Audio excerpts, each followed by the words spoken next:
Hello friends, it's Bradley. Welcome to my channel. Thailand is in the process of opening up, as you may know, and today's video, I've had some requests, so it seems like a timely time to do a video on tips on visiting the bars, specifically Bangkok, Pattaya, etc. Go-go bars and hostess bars. So you've already read the title, so without further ado, I'm going to jump right into my tip list. Tip number 10, this is where to go. Where to go is basically, you can divide it into a couple things. What type of bar you want to go to. There's hostess bars, there's pool bars, there's go-go bars, and also the location, what geographic location, Bangkok versus Pattaya, etc. So, so my first tip is going to be about Bangkok. So if you're on this tip, so if you're in Bangkok, I suggest staying away from Patpong. I think I'm saying it right, Patpong. Because it's pretty much a tourist area, and you get it's a little high pressure, and they don't expect you to come back again, and it's basically there's people walking around the street trying to get money from you to guide you places. So if you're in Bangkok, you know, Soi Cowboy and Nana Plaza for the go-go bars, and there's a lot of hostess bars and pool bars around those areas as well.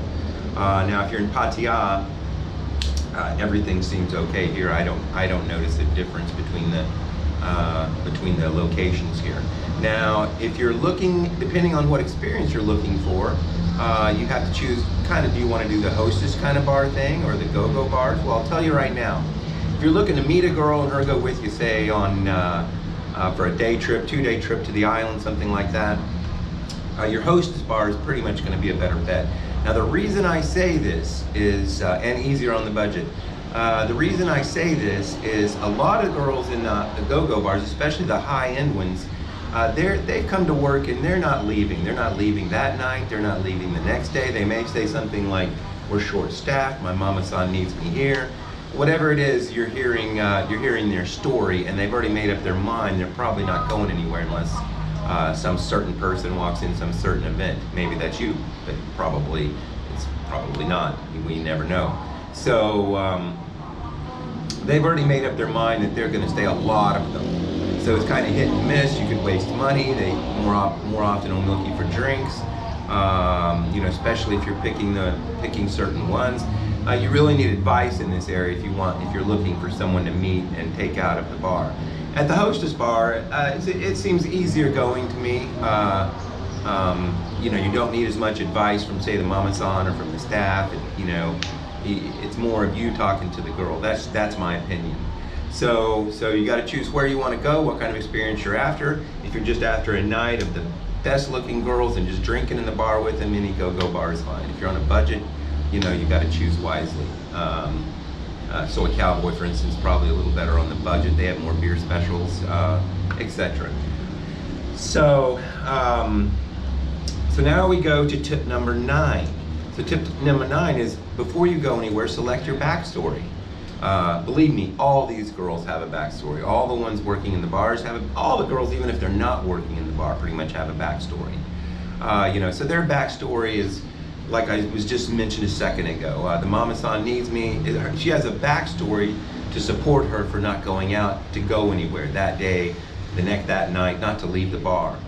You might go into a hostess bar and you meet a girl and start talking to her, and she's on a hard time, having a hard time with the family back in wherever. This is her backstory, okay? So for example, if I go in with a backstory, my backstory is I'm a tourist, and I go in the bar and I say, I'm a tourist, I just landed through the first question she's gonna ask me is, "What's your name?" I'm gonna say Bradley. The next question she's gonna ask me is, "Where are you from?" I'm gonna say I'm America.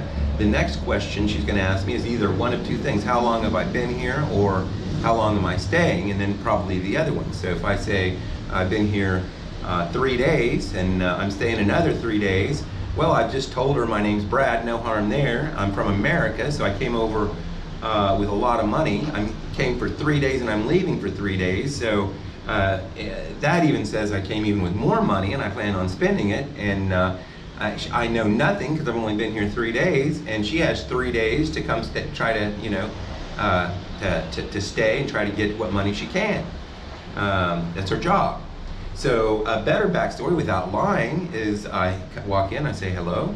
She says, hello, what's your name? I say, my name's Bradley. She says, how long you been here? Yeah, I've kind of lost track, but it's been a little while. Where are you from? You can't argue with that. I'm from America. How long will you be here? I'm not sure. It just depends on the people I meet. I've met a lot of great people, and depends on how many more I meet, who I like. I'm not really sure. So now you've just given your backstory that you're not going to be pigeonholed. She's not going to be able to size you up. And you didn't lie a bit. You just changed the wording and we're a little bit more vague. Or you could, I don't want to really call backstories lies, but there's certainly can be that element in some of them. But so I'm just saying, have your backstory ready. Another important thing in the backstory is, for example, if you go in speaking Thai and you know the Thai language, they're going to size you up real quick. You know a lot. They're going to get less out of you. It might not be as a fun night. Whereas if you do know Thai and you go in speaking English, it might be more fun of a night for it. It might be a more fun night. They might assume you're fresh off the boat, and with your wisdom, you can still make judgment. So, create your backstory appropriately. Okay, so tip number 8: select your girl or girls that you want to talk to. So there's a couple things. If you're going to a go-go bar, somebody's going to try to sit with you immediately. And now in a go-go bar, the important thing is to make it about you, not about them. So if somebody you don't want to sit with you walks up, you don't say, I don't want to sit with you. That kind of going to the root or pointing a finger at them, so to speak, and making it about them, even if you're not really pointing the finger, so to speak. Pointing the finger at them is a not polite. So you'll already kind of go down in stature in that place. So a better thing is to say, hey, I just got here. I want to look for a while. I just want to see what's going on. Everybody does this.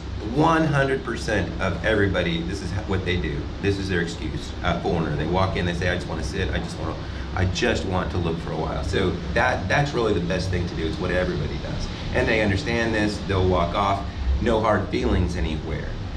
So now you're at the go-go bar, so you can now you can do one of two things. You can just wait and look and select the one you want to talk to, or another option is to get some information from the wait staff, start talking to them about the girls, talk to the mama-san about the girls, but I'll cover that in a minute. Now if you're going through a hostess bar, maybe a pool bar, in Bangkok it's a little bit more difficult.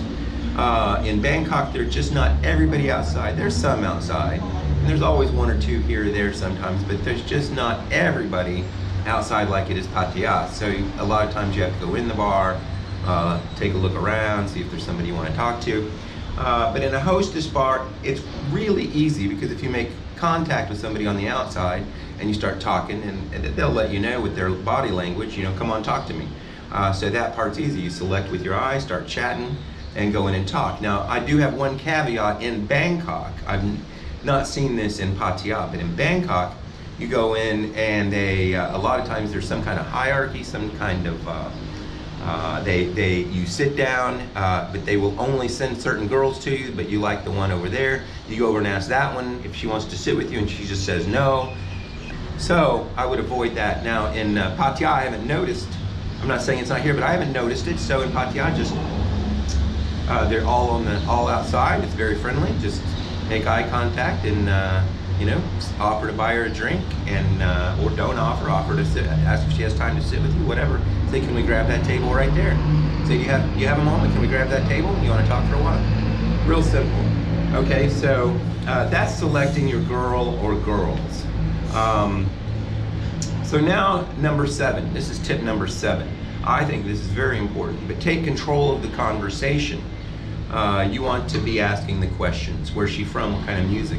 Basically, any of the questions you'd ask anybody, but on a more simplified form, because there's a communication barrier. Where are you from? How big's your family? What do you think of your, she has brothers and sisters. You might even try to nudge in. Sometimes they don't want to answer, but nudge in, well, what do you think of your brother and what he does? Is that okay with you? Get in there and get in the conversation. And be asking the questions. The reason I say it's better to take control, because if they're in control of the conversation, they're going to start bringing things up that you're not going to like. Okay, they're going to want more people to come over and sit. They're going, Not every time, okay, but there's a possibility they're going to start bringing things in the conversation you don't like. Also, if they're asking the questions, they're sizing you up. You know, you're not having a real conversation. They're busy figuring out what's the future here with you. Maybe how much money, how much time they want to spend, you know, etc. So it's better if you take control of the conversation. That's my opinion. If you disagree with it, if you have other ideas, please tell me. I'd love to hear them in the comments. I don't go out that often. I'm not an expert in this area. I'm just telling you what I know. Okay, so now we get to the meat of the budget situation here, and that's tip number 6: buy drinks prudently. Okay, so this is important. This is very important, because if you go in and you don't have control of the conversation and you let them suggest everything to you, before long you are going to have 7 people at your table buying drinks for everybody. They're going to try to talk you into ringing the bell. You're going to have a 10,000 baht bill at the end of the night. So buy drinks prudently. And here's what I do. Okay, let's talk about the go-go bar first. So if I go in a go-go bar, you know, I buy 1 soda water, 1 drink, whatever, right when I get in there for myself, and I will take my time to see who I want to talk to. And after the girl sits down, you know, I'll buy her a drink, 1 drink. Don't fall for the trick if they say like rum and Coke, or I don't know the combinations, but if they say Red Bull and whatever, rum and Coke and whatever, and they bring 2 bottles, they'll bring a bottle of Coke, a thing of rum, a shot of rum. They'll bring 2 drinks and you'll get charged double, at least 150, 180% or something. So don't fall for this. I'll buy 1 drink. A beer is good because a beer is a beer. You can't make 2 drinks out of a beer. And then start talking. If the girl's warm, you know, starts chatting with you a lot and you're interested in there and she's coming closer, you know, we're good to go. Buy another one if you so choose. You know, I kind of, my rules, I kind of max out at 3. I'm going to come back and talk to another later, you know, whatever, but I don't want to sit there and keep buying drinks all night. In the hostess bar, it's pretty much the same thing. Now, let me tell you about something they do when you're buying drinks. More so at the hostess bar, it seems like to me, but both places, they try to bring a friend over. So especially, like I said, if you're not in control of the conversation. So they'll say, it's my friend, it's her first day back from her hometown. Do you think you could buy her a drink? Let's celebrate. And they'll bring if you say yes, then they'll maybe try to bring a 3rd friend over. So they're going to run up your bill this way. Or sometimes I've heard it's her birthday. You know, different excuses, different backstories. Okay, different backstories to what's going on in the situation, which have already they're creating on the fly. You know, you can do several things. You can say, I'm just here on a limited budget, but now you've pigeonholed yourself as a cheap Charlie, and that's not that good. You can say, oh, I just came in, just come in for a drink. You know, I think I'm getting ready to take off, but I'll come back later. That's pretty good. You know, that's pretty good. You've chatted with the girl, you're getting up. But my favorite, you know, what I think's really good is, say, you know, I saw you going back earlier. I saw you in the road, kind of.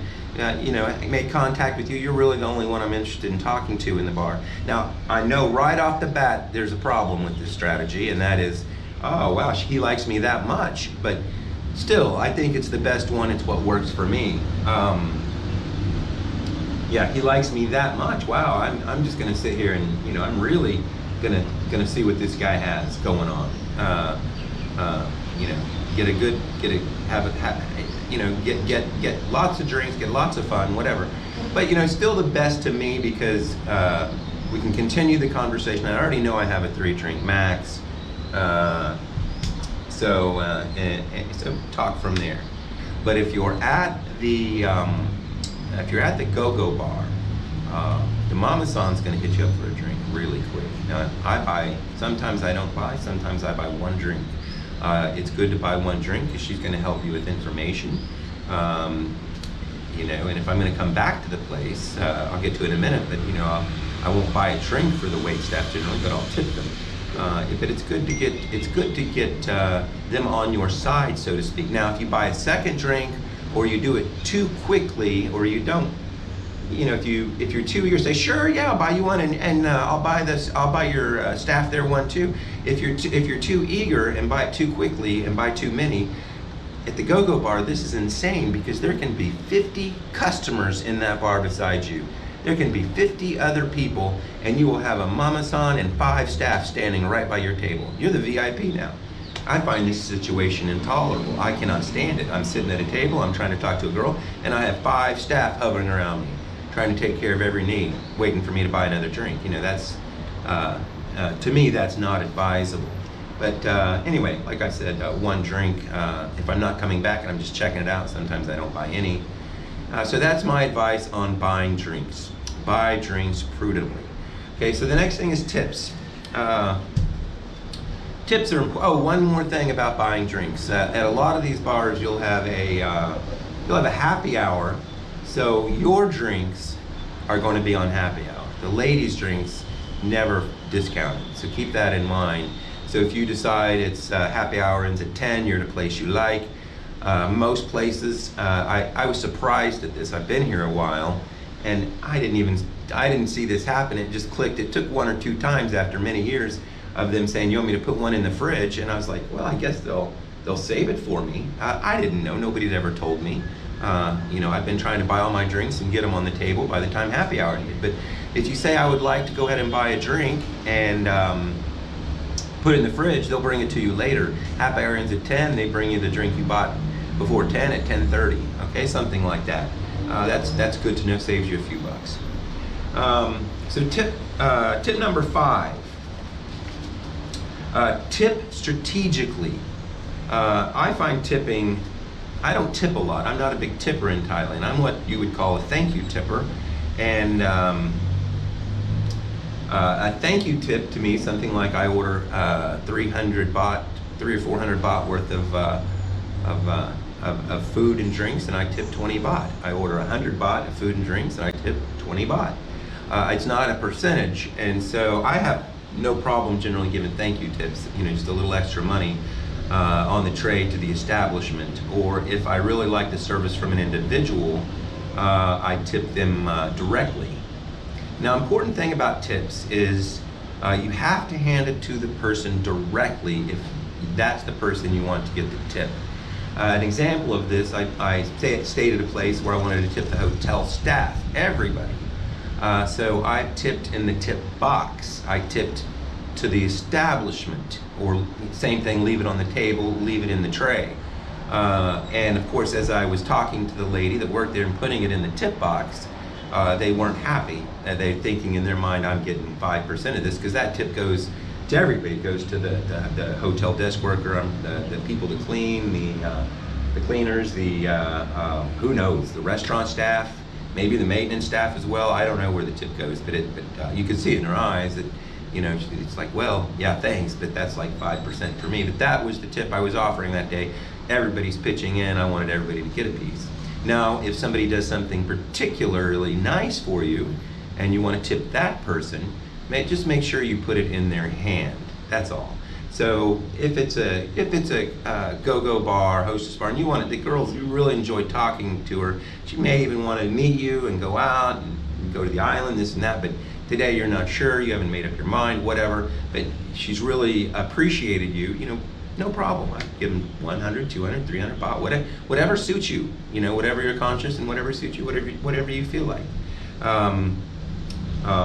And then once again, just put it in her hand, or it's getting distributed. So another thing about tips is there's the guy in the washroom. You know, tip him a little. This is up to you, but I think it's good to tip him a little. They don't make any money. This is how they make their money. They're not on the street with a cardboard box. They're doing something. You know, it's the only way they have income. From a conscious perspective, I like to tip the washroom once. You know, nothing. You know, not every time I walk in. Tips. I think that's about it on tips. Yeah, I really don't tip the staff that much, except or the moms, just like I said, like a thank you tip. Or sometimes I don't. It's up to you how you feel. But that's how I do it. That's my tip, is not to go overboard on tips. Basically, you're presenting yourself back as, you know, you're just not throwing money away. Okay, it's not respectable. So both of these drinks and bars are not just to save you money. Okay, they do save you money, but it's also to look respectable, be respectable, and in the polite society that we have here. So tip number 4, audit your bill. This generally isn't a problem, but you need to keep an eye on your bill at both the go-go bars, the hostess bars, everywhere where you're paying. I even keep an eye on my bill at the restaurant. So when they bring you your first drink, hopefully you already know the price, but if you don't, definitely take a look at the, open the bill pot, pull the slip of paper out of the bill pot and take a look and make sure it's the correct price that you thought it was. If it's super high, maybe you can make a decision, I don't want to stay here, I'm going to move on or whatever. But as the drinks come, and if you have a lady you're talking to, you're buying her drinks, you have a couple different systems. Sometimes it's all on one little sheet of paper, sometimes there's one sheet of paper for you, sometimes there's one sheet of paper for her. Sometimes there's multiple sheets for every drink you buy for you, there's multiple sheets for every drink she buys for her. I don't know what the predominant system is, I really don't. But you have to figure out kind of what's going on, where the bill is, what piece of paper the drinks are on, and keep your eye on it. You don't have to do it after every drink, but you need to audit it from time to time. You get up and you go to the bathroom, come back, make sure nobody stuck a piece of paper in. So if you run into this problem and somebody's putting drinks on your bill or they're adding drinks you didn't buy, it's time to talk to the mama-san, talk to the waitress first maybe. And then the mama-san say, I didn't order these, and then escalate it to the mama-san. But if it looks like it's going to be a problem, if they're insisting you did, I haven't actually ever ran into this, but if they're insisting that you ordered all these things, it's time to get up and leave, okay? Because if you're auditing the bill, they see you're auditing the bill. So right now, if they were gonna do this, they probably won't. But if you're not auditing the bill, the likelihood that you might be in one of these places that would do it, you know, that they're going to do it if you're in one of these places is going to go up. Now, if you're doing it to you, they're doing it to a lot of people, and it's just a place I wouldn't go back to. I would just move on. Can strike that one off your list. So that was tip number 4 about tips.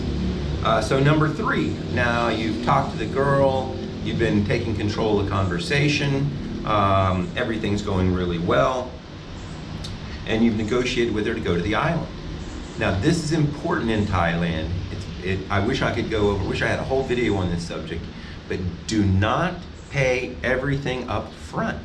So if you've negotiated 3 days with her to take her to the island, and she's gonna come with you, and she says, I want 15,000 baht, don't hand her 15,000 baht. You know, in her mind, even if she's interested in you, even if she likes you, everything, it's still in their mind. It's the way they're in a working environment. They're in you know, a survival kind of environment in the past. She might disappear the next day. Worst case is she goes with you one night, 1 hour, you know, whatever, and disappears. And now you're beating yourself up. What's happened is you gave her the money up front, and now she has nothing to look forward to that fits her demeanor. So what's happened is she has a couple choices here. She's got the money, she can leave to go do some other things and maybe get somebody else, you know, to take her out, or she probably wouldn't go back to that very same bar where you got her, obviously, because you know where she is, but she might have other people in her address book and might call them and go with them somewhere and get more money. So the upside's gone for her. There's nothing more to look forward to, okay? There's no money. So the best case scenario is now if she stays with you, she's gonna start having what I call sympathy statements. She, you know, feel sorry for her. My phone's broken. I need a new phone. I need a present. My mom needs this. My family's in this real bad situation. Can you help them? You know, I don't know. There could be many things, and I honestly, I can see it. You know, she has to have something going on here. And so now you're either going to, one, have a miserable time, or two, you're going to start forking over more money to keep her pseudo happy, but she's only acting happy. She's just getting more. If she would have been probably happier and would have been a better time if you just kept it in your pockets and helped her out slowly. So this goes for everywhere. It's a mindset. If you go into if there's a nice special at a restaurant, I'm just trying to give you another example, and you walk in, you throw all the money at them at first. The waitress, the waiter, you've already paid them their tips. They're gonna be, they're gonna be a little less. Maybe they think you'll come back, so they'll be good, but they're gonna be less incentivized once they have all the money in their pocket. So now we get to number 2. This also is, I wish I had a long time to explain, but don't take anything personal. So the example I gave you before, you paid the girl a lot of money, 15,000 baht up front. She disappears on the second day. You had a deal with her to stay 3 or 4 days. It's not you. She might have even liked you more than the guy that did this last time. More than a lot of guys. It has nothing to do with that. She would do it every time. Don't take it personal. It has nothing to do with you. She, has other things she wants to do. Thai girls have a lot of times are interested in things we are just not interested in. So, she might have had a shopping spree she was thinking about for days and days, and that's what's most important to her right now. It's not being with you. Maybe she can be with you another time. So in her mind, that's her priority. So that's my tip number 2. Don't pay everything up front. Now, lastly and firstly, do not get frustrated and don't get angry. First of all, getting angry doesn't get you anywhere. It pushes people away in Thailand. You lose respect. But also, don't get frustrated in your head. Okay, they're thinking differently than you. I personally, maybe some of you know, but I really don't know what they're thinking. I've been talking to somebody and said, you want to go to the island, you want to take first class, you want to stay in a beautiful room, eat a beautiful seafood dinner, expensive seafood dinner. Come to find out, they'd rather sit in their small dark room with no money and shop for a Spider-Man iPhone case or phone case all day for like 10 hours and ignore everybody's message. They're not just ignoring mine, they're ignoring everybody's. This is what they want to do.